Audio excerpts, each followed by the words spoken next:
having lost my theater job, naturally, I did the thing that anybody would do who had been working in the theater and needed a solid basis, a solid way of making a living. I became a writer. I decided that I would become a writer. I would do something that didn't depend where I was, that I could do anywhere. So now I moved from one job where when people ask me, what do you do for a living? And I say, mime, and they say, yeah, what's your day job? Now, when they ask me what I did for a living, I could say I'm a writer, and they could say, what's your day job? Anyway, I set myself up with a little word processor and wrote and wrote and wrote.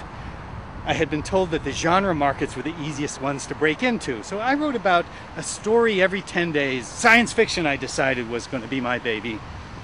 I wrote a story about every 10 days and sent them in. As soon as they came back, I sent them out again.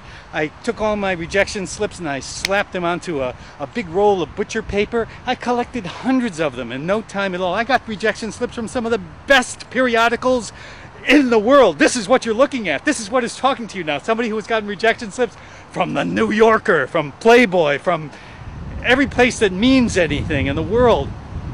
And then finally one day I had told myself that let 2 years pass, and if I don't sell the story, I'll just stop. But then one day in the mailbox I get this letter from Elgis Budrus. Elgis Budrus. You can tell just by the sound of the name that the guy is a really successful science fiction writer, yeah? He has movies and everything that have been made out of his works.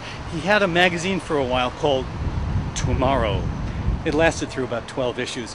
But in several of those issues are stories of mine. Yes, he had accepted my story. Which one was it? It was called, I've forgotten the name of the title. It was a very forgettable title anyway. And then he accepted more of mine, and then I started selling stories like by the dozen to Asimov's magazine and to many other magazines. I even sold a sonnet to Analog magazine. I was hitting it big time. I was just, just breaking into science fiction, getting good reviews in Tangent, and making